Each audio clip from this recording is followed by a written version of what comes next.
Dr. Sandeep, I was just appreciating your initiative that you've taken. And I'd like to thank you for inviting me as a speaker.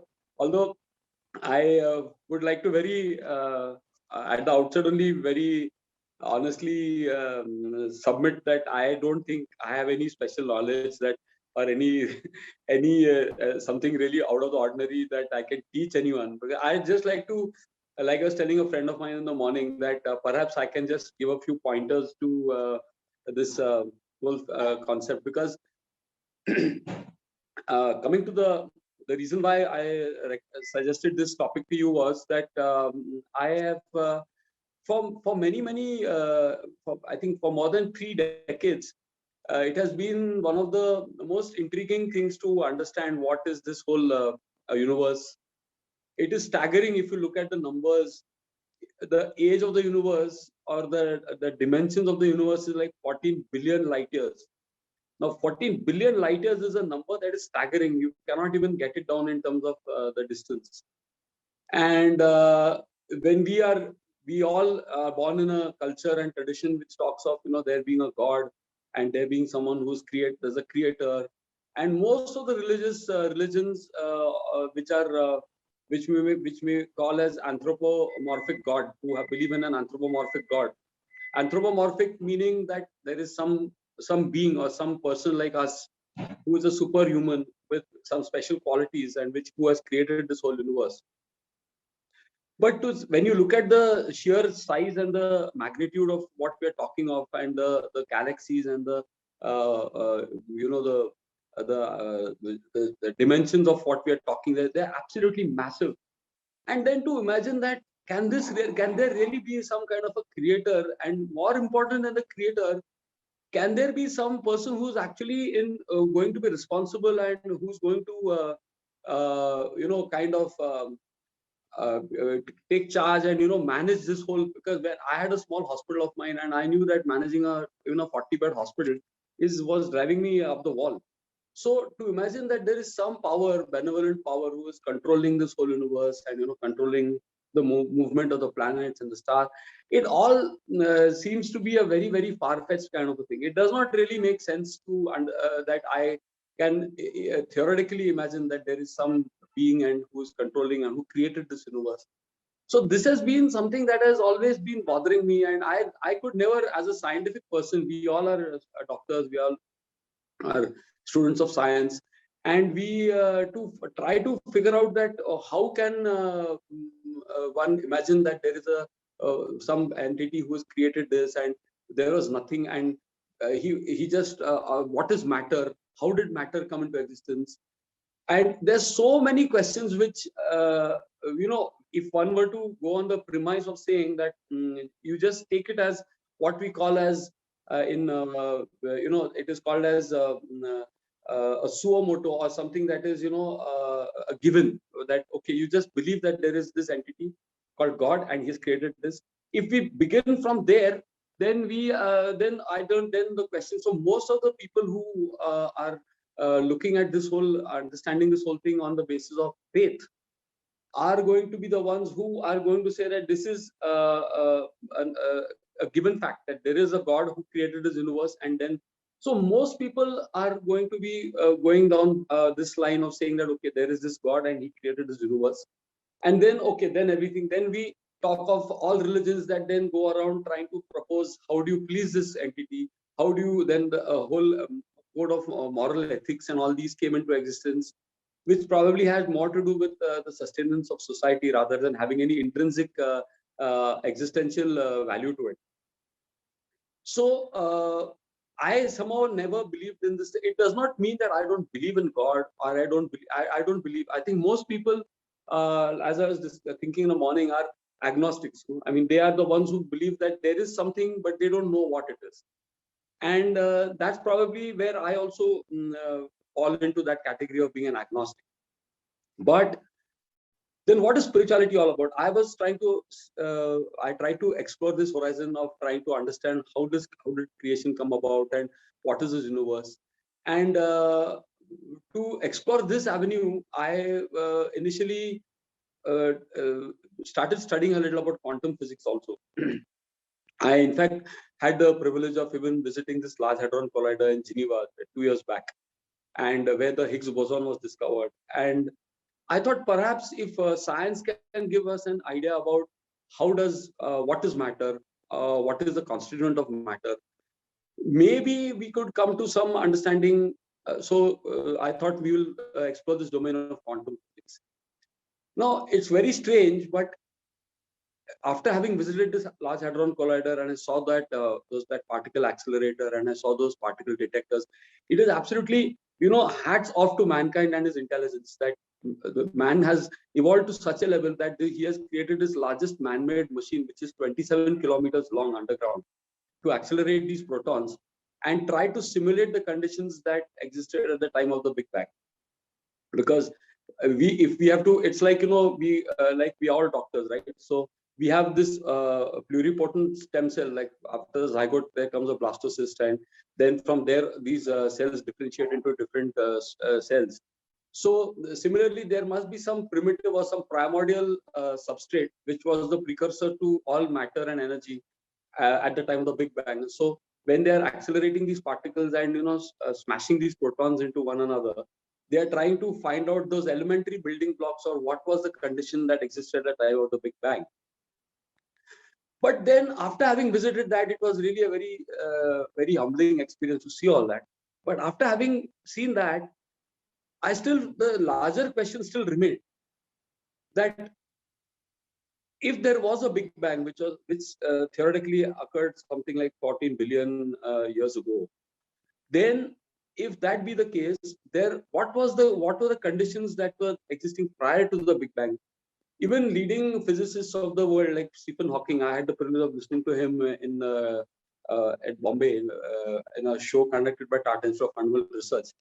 And all of them are pretty mute on giving any explanation to what were the conditions that existed prior to the Big Bang. So then if at all the Big Bang is the origin of the universe, then whose idea was it? How did it have the potential to expand and keep expanding and give rise to human life, to all the matter and the forces and the humans? I mean, a life force, and then if one were to go by the Darwinism concept of a single cellular creature, then that further evolving and mutating and evolving to multicellular, then multicellular to. So it all seems to be a very far-fetched thing. Like I was just operating on a tumor 2 days ago on the brain, on a patient who had a large meningioma, and as I was doing that surgery, I was actually very close to the motor strip, and I was close to the visual cortex, which had to be retracted.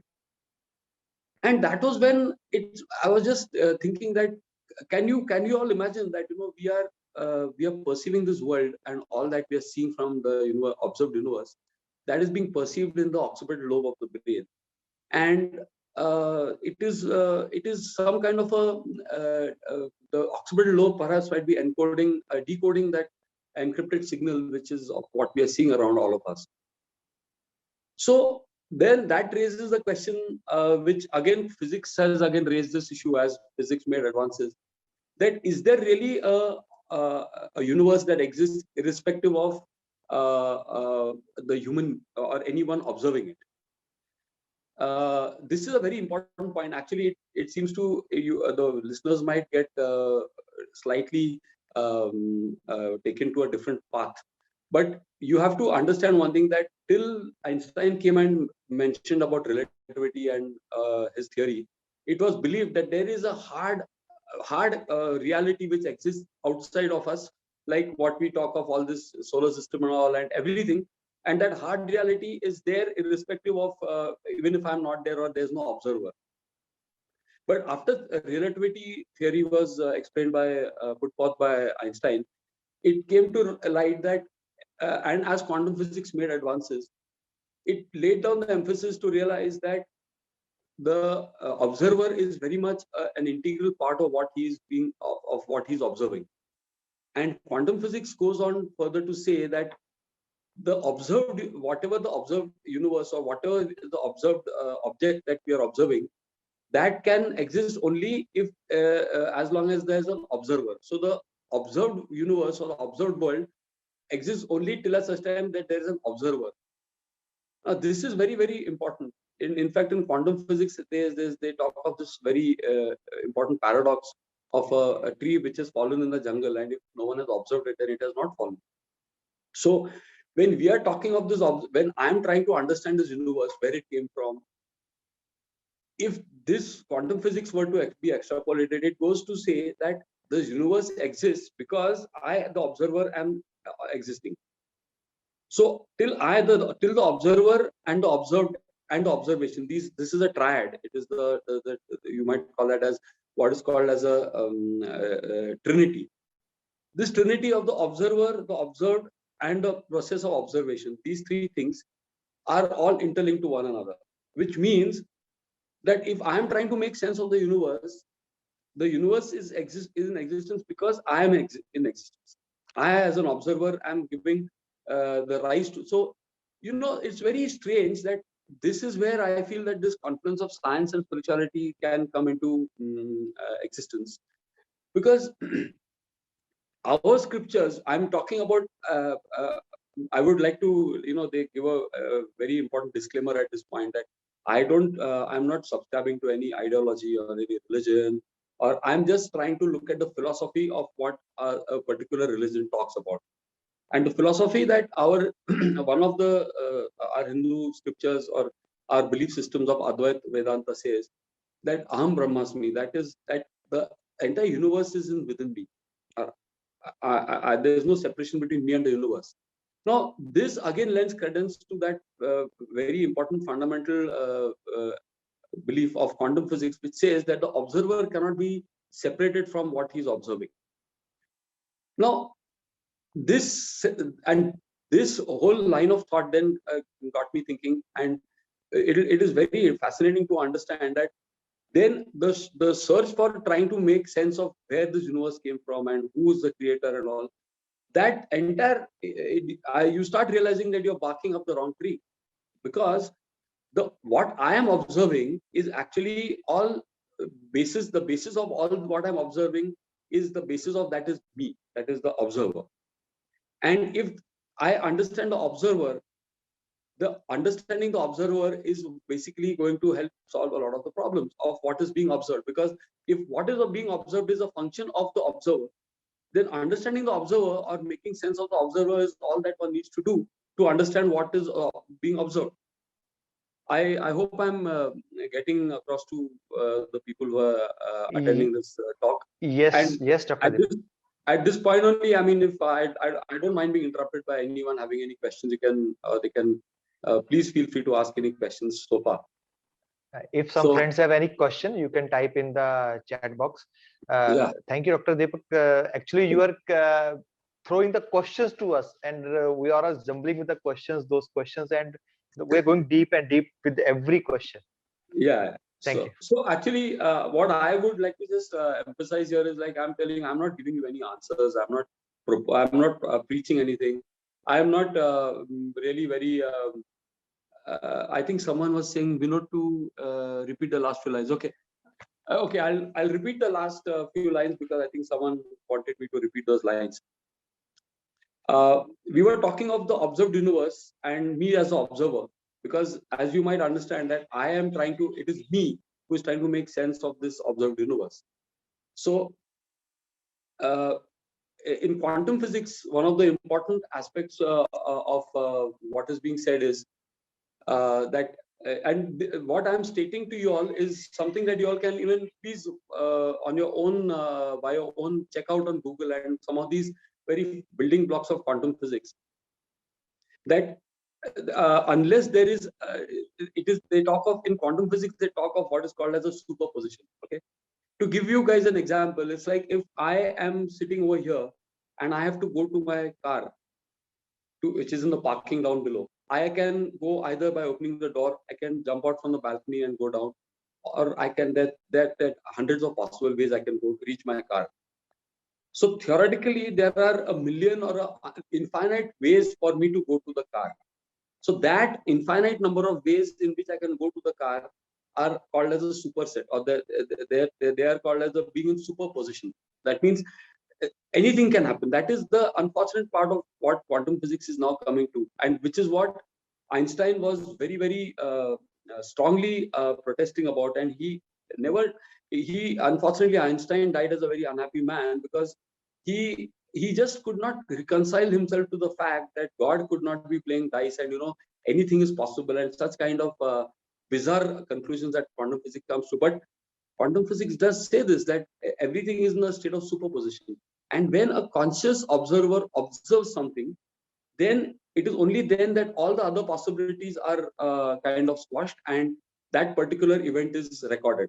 So which means if I get up from here, open the door, take the staircase and go down to my garage, then all the other possible ways of me reaching my car are eliminated. So that is called as a quashing of all the other possibilities, and this one possibility becomes the reality. So reality, the concept of reality, which was in the pre-Einstein era considered to be something that is a hard fixed reality, has changed into reality becoming fluid and becoming observer dependent. Now this is a very important statement, because reality, each one creates his own reality, because the reality is observer dependent. Reality is not something outside. Reality is if when I observe something, that is what becomes the reality for me. So when I am trying to understand the universe, or I am trying to make sense of this observed universe, we are talking of me as the observer, what I'm observing as that is the observed, and the process of observation is the one that links the observer to the observed. So the observer is the subject, the observed is the universe, and the process of observation is what links the subject and the object. Now, quantum physics, coming back to it, is saying that unless the observer is, in fact, this is what is called as the one of the there's one Anthropic principle, as they name it. They say that the objective of the manifest of this whole creation was so that at the end of it, there is going to be a conscious, the end of evolution, or the purpose of creation, as it were, was that it would eventually end up with a conscious observer appreciating this universe that has been created. That is what, in a nutshell, is the Anthropic principle. So, like coming back to this whole thing, that I as the observer and the observed. So if I have to, rather than making sense of this observation or this manifest universe and this creation, it is much easier for me, and it is more sensual for me to make sense of who am I, or the observer. Understanding the observer is going to be of paramount importance if I have to understand what is observed. And that, in a nutshell, is what our spirituality talks about. That is Koham, that is who am I. And understanding the observer, in my opinion, is going to give me all answers to what this observation is all about, and the observed.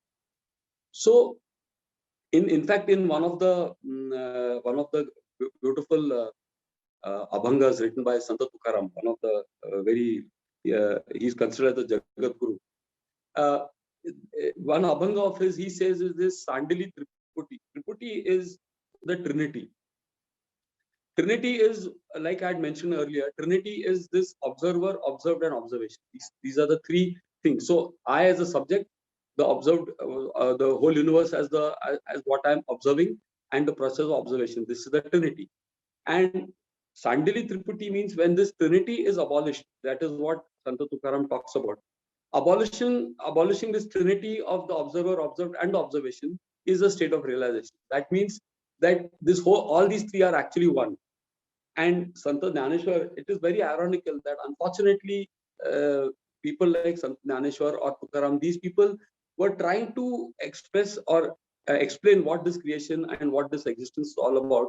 They were, I think, not really far involved in God or any such religion or any such ritual.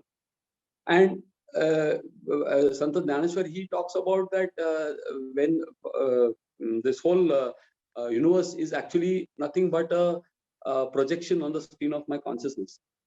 And that's why you will understand when I say that all this theory of Darwinism and all is something which talks about the ontology of creation, or ontology of the observed world.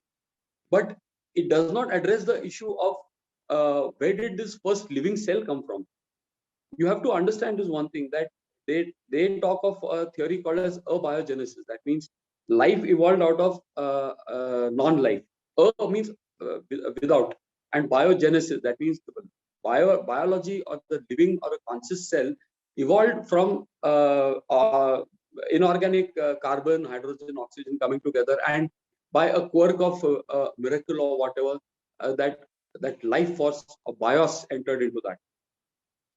Now that seems to be a bit far-fetched, because how, if that were to be possible, then it should be theoretically possible to synthetically create a living cell. But even if we get all the constituent elements of a cell together in a petri dish order, science still cannot make a living cell. Why? Because it cannot inject that life force in that cell.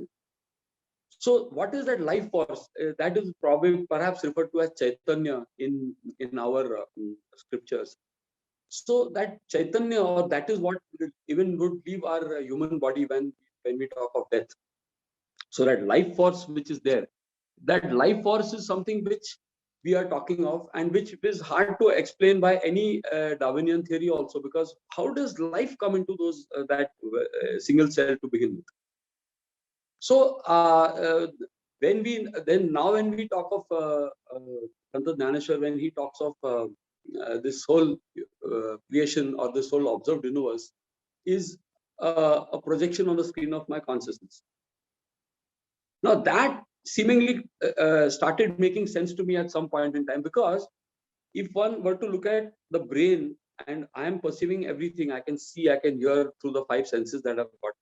When I operate on the brain, for those of you all who are not operating on the brain, you know, it is just 2.5 about 2.5 to 3 pounds of gray and white matter.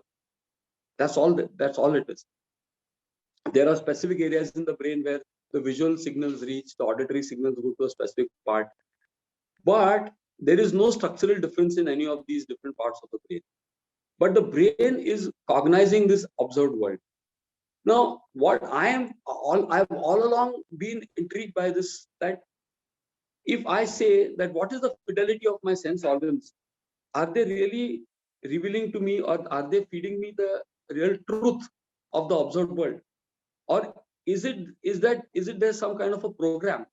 Like we have a computer which has a program. So is the brain some kind of a program? And that was actually the topic of my article, which I had written recently in the Times of India, which says that consciousness is the primary thing in the universe, of existence.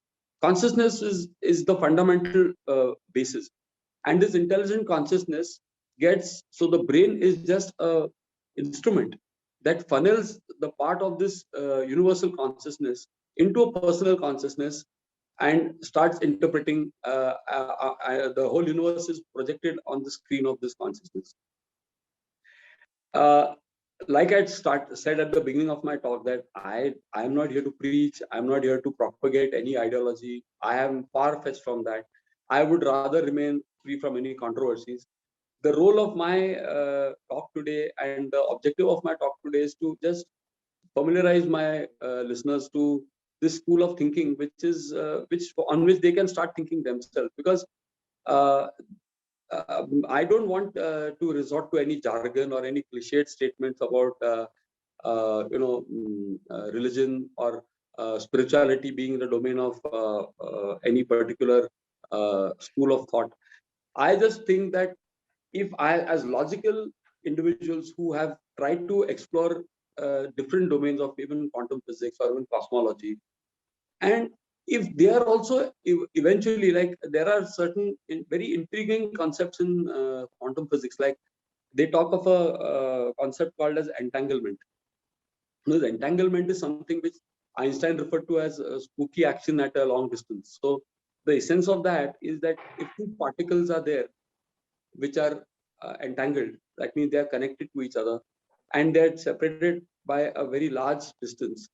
If you change the spin of one particle at that very instant, without there being even a millipicosecond delay, the entangled particle correspondingly reciprocally changes its spin. Now, how does this happen? Quantum physics is unable to understand and figure out. And they have actually been able to demonstrate this entanglement phenomenon at a distance of a couple of kilometers. So it actually happens. It's not no longer in the domain of a hypothesis.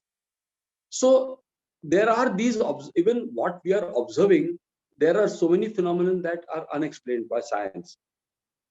So if we are using these emerging modalities of science, because all along science has had this ego of saying that, show me the proof, others I refuse to accept. So even science, this so-called modern cutting-edge science is coming to roadblocks where it cannot explain so many phenomena, like the double slit experiment. Also, it can't be explained. I would recommend it strongly to all my people who are listening to this talk to Google this double slit experiment. It is mind-numbing. It just, you cannot. The conclusion that it comes to is that a photon that is being observed, that photon is also has consciousness, and it changes its behavior depending on whether it is observed or not. I mean, can you imagine this? A photon, which is a particle of light, it changes its behavior once it gets to know that it is being observed. Now, this is something which is really mind-blowing. So, to cut the long story short, my interest and foray into quantum physics or into neurosciences or into neurology or into cosmology has primarily been to try to explore this domain, and also probably, as they say, that when I'm also interested in mountaineering, so I'm trekking. So when I'd been to the Everest base camp, and as I was observing and marveling at that site from there, one very strange thought came to my mind, that the place where I reached, I took one particular path, but that's not the only path to get there. There are many other paths to get to that base camp of the Everest, but once I get there, the view remains the same.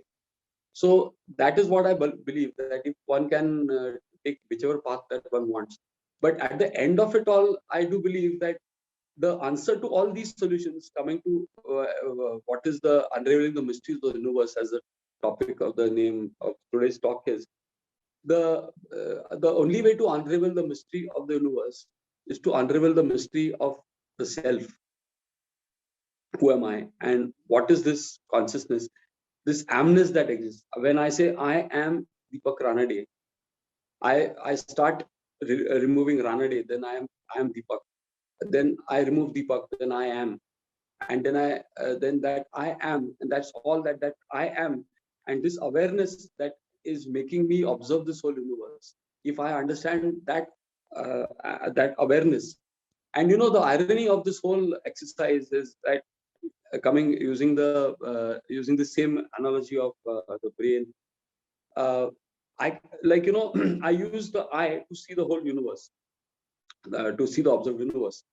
But can I see the eye that is seeing this universe? That is not possible. So this consciousness, which is cognizing this universe, can it cognize its own self? This is the crux of the matter. So can the best part of the human brain and the human consciousness is even let's say a dog or a cat, they are also conscious. But the human consciousness is different from the other lower animals in a way that I am conscious, and I am conscious of the fact that I'm conscious. So this self-awareness is a highlight of the human brain. And can this consciousness that I'm conscious, this consciousness be folded back on its own self to become aware of its own self? And once I become aware, I turn this consciousness, which is focused to the outer world, I focus it inwards, and I can cognize my own self. So this cognizing the self or understanding one's own self is going to be giving the mystery to unraveling the mystery of the universe. So I think this is a bit of an abstract kind of a topic, but I think it's been quite a. I mean, how long has it been now? What's the time? Yeah. So yeah, Dr. Sandeep, I think I would like to probably either take a pause or maybe stop this conversation to address any queries or anything like that. And then if, as a part of the answer to the queries, maybe we can take this conversation further. Uh, Friends, you can share the questions. Though Dr. Deepak has given few answers between, if you have caught that. Uh, but there are many questions that can we see who we are, who is observing the universe, how the entanglement happens, from where the first cell came, what before the Big Bang. There are so many questions that, but Dr. Anand, out of that, I want to ask one personal question. Do you believe in Darwinism or evolution? Yes or no? No, I don't believe. I don't believe. Okay. Okay. Again, yes or no? Can physics or science can give answer to everything? No, I don't think so. Like the Sandeep, the most basic question which physics can never answer is this question of why. Because physics, science can explain how, but it can never answer the question why. Why did this creation occur in the first place? That physics can never answer that question. Science can never answer that question. Uh, Thank you, Dr. Deepak. You have given the clear-cut answer to these two questions. Then one more question is that we have come to the trinity that one is observer, one is things to be observed, and one is the process. Yeah.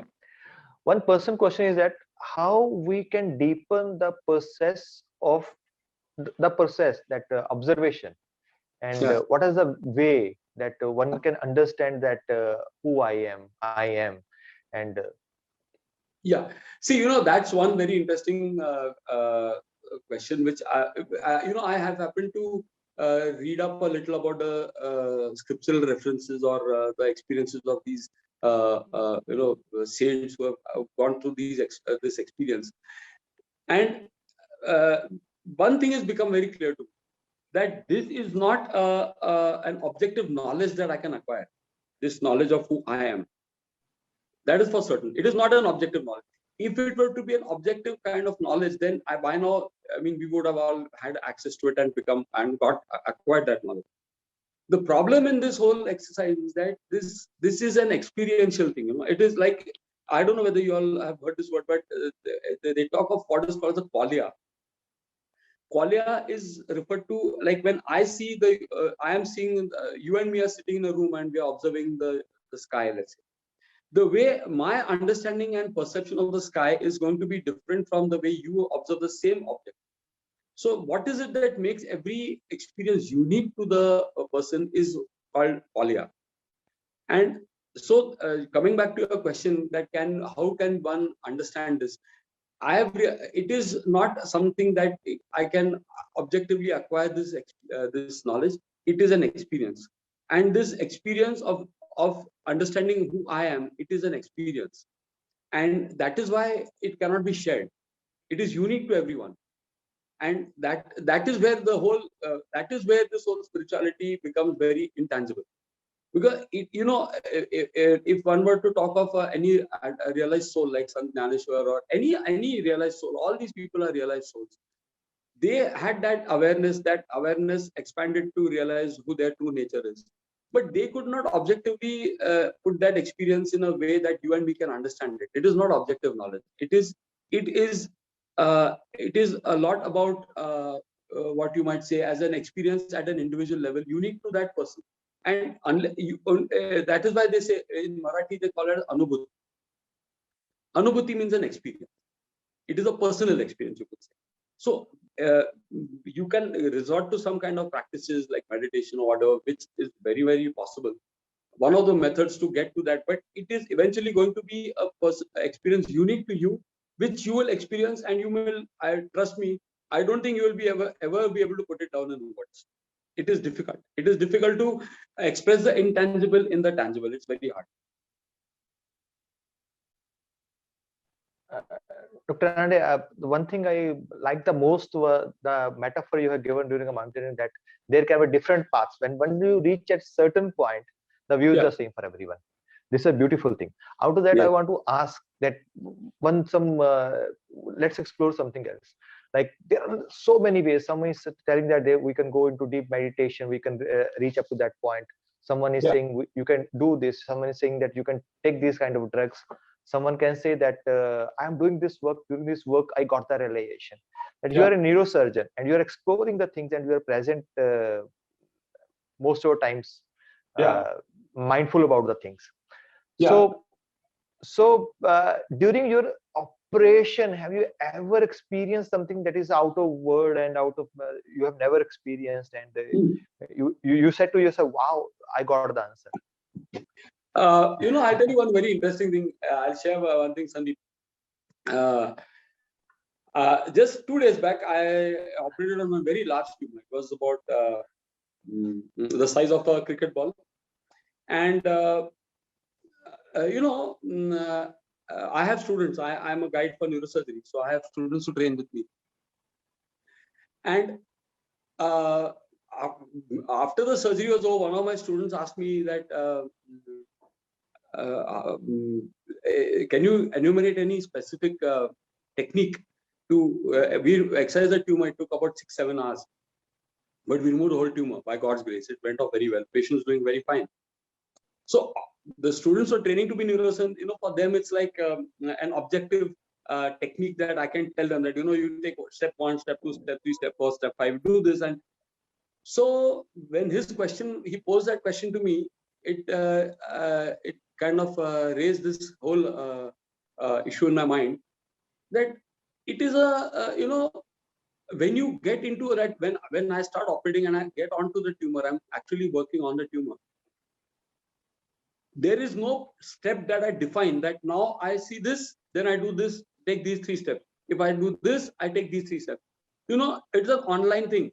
So when I get to the tumor, then why do I take a particular instrument? Why do I do a particular step? Why do I ask for a patty? Why do I say that I'll rearrange the retractor? These are things which, trust me, Sandeep, trust me, they just happen. I don't know who does it. Trust me when I tell you that I don't know who does it.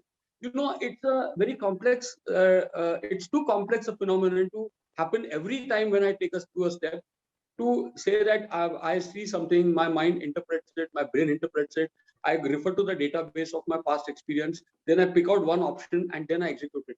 I don't have that much time. Once I start operating on that tumor, I get into a zone where things just happen. And trust me, I'm not trying to put on a show of modesty, but I have always come to this conclusion after I finish the surgery and I see the post-op scan. I still feel that I didn't do the surgery. That surgery got done through me by some force. And that, I think, is that state of, which is hard for me to explain. And that is, in some ways, a glimpse of what realization could be. Because, in that 7 hours, you won't believe it, space and time are relative. And that is why I respect Einstein so much, because, someone was asking me that you did the surgery for 9 hours. And trust me, Sandeep, Okay. when I took the incision, and the next time I saw the watch, it was 4:45. I started at 8:30 in the morning.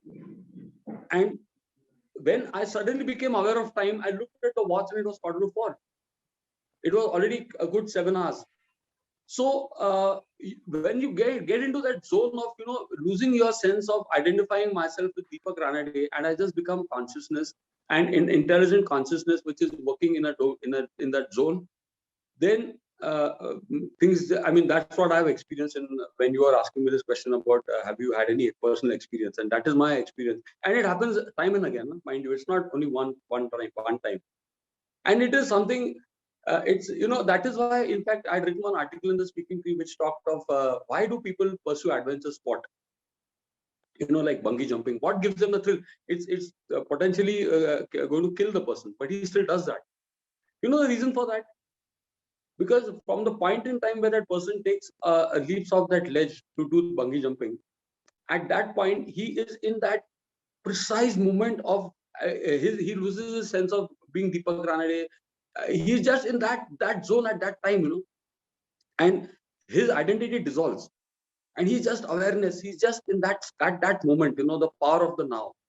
And in the power of the now, it is stripped of all your identities. It is stripped of all your fears, egos, because any fear, any anxiety, anything is actually a function of your ego, of identifying yourself as Deepak Ranade. But when I don't identify myself as Deepak Ranade, I'm just pure consciousness, then where is the fear? Where is the anxiety? Where is there's nothing. There's no space, there's no time, there's nothing. Beautiful, Dr. Deepak. I want that this session should continue for a long time. and with every statement something new is coming up, and there are so many questions also. People are enjoying like anything your talk. So Dr. Deepak, I'm loving your talk that at one point in time you told that there are surgeons also who told that I have done the best surgery. This is my creation. I have saved a person. And you are saying that I'm not doing the surgery. I am a pure consciousness. I'm out of time zone and space zone. Out of this thing, Dr. Deepak, I want to ask one more question. That you talked about the anubhuti, the experience. Uh, that your experience is your experience, my experience is my experience. What you are, you can see, you can watch, I can't watch. It's your experience. But sometimes you felt that you are the fortunate person, you can express your experience and your things in the world. But there can be something, matlab, jab aapko laga hoga, when you felt that I have experienced this, that many person must have the same experience, that now I want to tell someone, but you don't have the words and you don't have the that thing, that how I can explain. If I explain that thing, people will say that what does that mean? Yeah. So sorry, once again, last sentence. आपको कभी ऐसा लगा, कभी ऐसा हुआ, आपको experience हुआ, अनुभूति हुई हो, आपको लगा हो मुझे बताना चाहिए सब लोगों को ये अनुभूति हुई है, बट यू फेल्ट दैट लोग समझेंगे नहीं, क्या फर्क पड़ता है, this is my own experience, let me experience this experience, let me happy, let it absorb in my self. तो ऐसा कुछ, you just told us about the tumour, कभी ऐसा कभी हुआ हो, एक मोमेंट ऐसा आया हो? You know, Sandeep, one very you know, it's a very the greatest paradox of this experience thing, na? And just think about it. I would like to just initiate this thought in your head, because you are a very thinking person yourself. That have you ever, can you ever conceive of having an experience in the absence of an experiencer? No. You know, that is the crux of it. Because when they say that when it's like in Sant Gnaneshwar has given this, I think, metaphor. He gives a lot of metaphors. That if I try to use a ruler made of salt to measure the depth of the sea, can that be possible? No. Because at that point, when I'm the process of measuring that depth is going to become obfuscated by the salt dissolving in that sea. So does that or another example is, you know, that they talk of a pot, okay, an empty pot made of earthenware pot. उसके अंदर air है और उसके बाहर भी air है. अभी मैंने वो मटके को फोड़ दिया, तो वो जो हवा उसने एनक्लोज की है, वो हवा तो है वहां में तभी भी, और पर वो डिस्टिंक्टनेस चला गया उसका.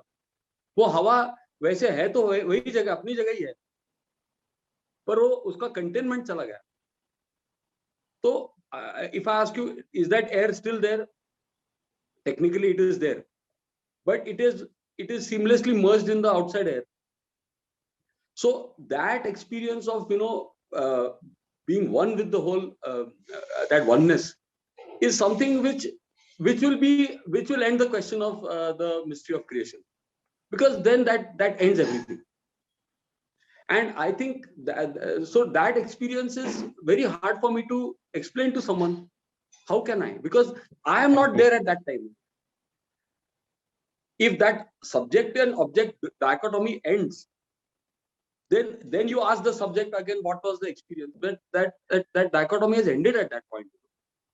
Wow. So that is, and you know, unfortunately, what happens, you know, Sandeep, okay, yeah, because of this intangible, it is, you know, I get goosebumps when I'm talking to you just now. Trust me, because I just can't imagine that state, you know, that experience, that subject is not there, that Deepak Ranade is not there at the time of that experience. It's just that oneness.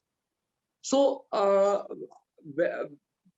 when that salt, when it's like asking that hypothetical ruler made of salt, that what is the depth of the sea? It will say that whom are you asking this question? Because the ruler is not there. Exactly. So, Dr. Ranade, whenever I listen to you or read your article, I felt that I am listening a Bruce Lipton of India, or I should say that you are Bruce Lipton is the Deepak Ranade of USA. I always say that when you talk is SSS, means scientific spiritual satsang. Yeah. Listening to you, it's very deep. Thanks so much. There are there are many questions, but one more question is that because people want to learn more what you say and they want to go into deep. There are two questions. One is that how we can read the articles of Dr. Deepak Ranade. Second is that what are the books you recommend Uh, to read? yeah, articles. Actually, what I'll do is, I think the Times of India has been kind enough to publish a book of my compilation of my articles called The Inner Universe. It's available on Amazon. And some of the books that I would strongly recommend, or which would give you some more insight, are one is I Am That by Nisargadatta Maharaj. It is a fabulous book. It is, unfortunately, Sandeep, ये problem मुझे हमेशा आती है इस बारे में कि ये जो suppose अभी मेरा article पढ़ने का काफी लोग, lot of people say that there are some very big words and there are some it goes over the head or stuff like that. But I'll tell you that problem is about trying to put forth an idea which, one important thing. There is a thing which I believe that we have to learn to unlearn. Because what happens is that जब मैं कोई नई चीज सीखने जाता हूँ ना, कोशिश करता हूँ, तो मैं वो नई चीज ऐसे ही I'll try to use my existing knowledge to further understand something new, but I'll use those same, like I've been taught alphabet, तो मैं वो alphabet का reconstruct करके नया word learn करने की कोशिश करूंगा. लेकिन अगर मुझे किसी फूल का सुगंध एक्सपीरियंस करना है, एंड आई से कि मुझे वो अल्फाबेट यूज करने हैं वो फूल का सुगंध समझने को, तो वो नामुमकिन है यार. We are talking of different thing all together. तो this I with full respect to all religions, to all ideologies, to all beliefs and everything, I feel that the day one can abandon all the aids that we have been programmed to use, we have been programmed to use, that ye aid use karo, ye aid, because those are the aids which I'm familiar with. But I am trying to learn the unfamiliar by using the familiar. That is where the whole problem comes. And they talk of words like epiphany or realization. That is why you look at this. The word itself has the answer to it. It is a realization. It is not knowledge. It would be otherwise. It would be called as self-knowledge. It is not called self-knowledge. It is realization. So realization is getting an insight, or it is something that is an experience. So that is why, with a great deal of thought, when they say that in Marathi they call that as Swarup Sakshatkar, that means witnessing one's own self. Now, witnessing one's own self, it is an experience. So that is the whole, and that is where this whole problem comes. That we are trying to fit a round square peg in a round hole. It's not going to happen, because a round hole is our perception, and we are trying to force that square peg down that. It's not going to be possible. You've got to change your frame of reference. You've got to change your unlearn a few things that have been deeply ingrained either by the cultural influences or the or whatever programs that have been done on your mind since the time we are growing up. So that is we perhaps need to put aside all that. It is one very beautiful story, which one Zen story. I love that story. There is this Zen monk. He's sitting and he's pointing to the moon, and he's telling his student that see the moon, and the student is looking at his finger, and he's saying the finger is just a pointer to show the direction, but the moon is there. Don't look at the finger. Experience the moon. So these pointers, we become obsessed with the pointers, or we become obsessed with the instruments. The instruments are, at some point in time. In fact, there's this, I don't know the exact reference, but when I think it was about Swami Vivekananda and Paramos, Ramakrishna Paramos, his guru. He one day told him that I think it happened with Ramakrishna Paramahansa when he reached the state of realization. Someone asked him that you worship the goddess Kali. So he said yes. So he's saying one fine day told him, now the last stage for you to be left for reaching the state of realization is to behead that Kali. And he was shocked. I mean, what are you talking? So what he essentially was trying to say was that get rid of that last instrument which you are still needing to become one with that ultimate truth. So at some point, if we can learn to shed away all these instruments, all our programs, all our beliefs, all our programs that we are a function of, then our mind will be fully, I think, empty, and that emptiness is where that knowledge, that experience will finally make its way to, I think. Thank you, Dr. Ranade. As you said, Dr. Ranade, I will also share my own experience with your Yeah, sure. articles. Initial articles, they were just going above my head. They were so after 2-3 paras, I was just lost somewhere that where I am, what the writer want to say. So Yeah. yes, when someone is reading that your philosophy, your work is like this, you have to learn how to unlearn. One more thing, I just want to ask on behalf of my viewers and all the community of Yeah. spiritual doctor, that when we read something, it's a different experience, right? Yeah. Is there any platform, or is there, instead of a spiritual doctor, you're already one lecture is there on our channel. Is there any platform where you have recorded your all the thoughts, all the things you have written in your articles or something like that? You mean recorded as in the written form, or in the speak audio visual, or in what way? Audio visuals. Like it's my own experience. It must be because when I read your articles, this is something different, because to read or to go to that depth is very, very difficult.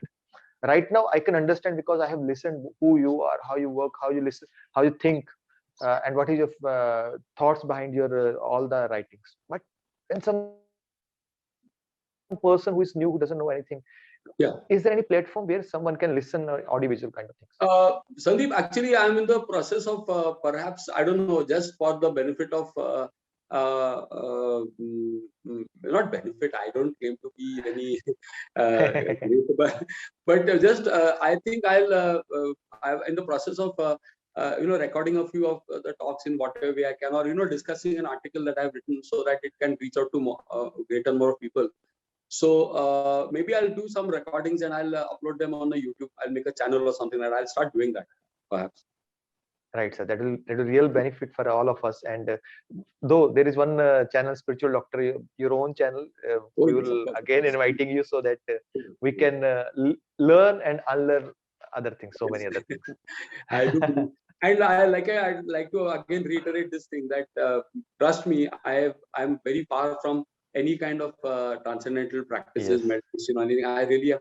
But Sandeep, I'll tell you one I'd like to end on a very optimistic note. Nisargadatta Maharaj has mentioned this, and even there's this one very beautiful book, one beautiful Gita. It's called the Ashtavakra Gita. I've read a commentary on that, and in that it is very clear cut mentioned that realization is just a blink away. It is not. It is not something that if one were to position realization as a endpoint of as an outcome of a great amount of rigorous spiritual practices and meditations and fasts and rituals, then it would kind of rub the sheen of that whole experience. But trust me, that experience is just maybe and I'm convinced of it, that it is just one a blink, flash of an eyeball. You blink your eye and you might just get that experience at some point. And perhaps all of us who are seekers have experienced that at some point in time in our life. Only thing that, like I mentioned, if we are that experiencer is lost, and we've had that experience, but we cannot recount that experience. So we should end on an optimistic note that realization is just one blink of the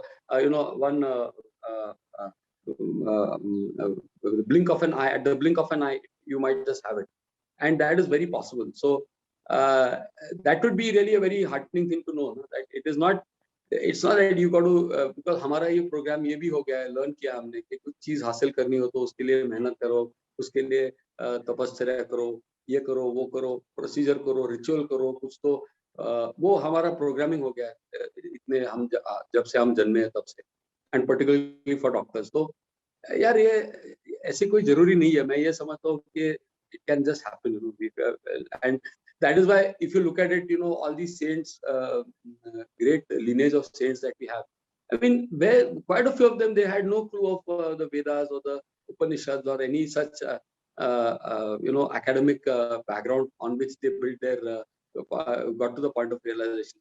It was just that they probably they were bhakts, you know, and in that extreme devotion they lost that identity, just dissolved, and then they experience that. So that can happen to any one of us. I don't think that it has to be indoctrinated that, you know, you follow a particular path or a particular, I don't think so.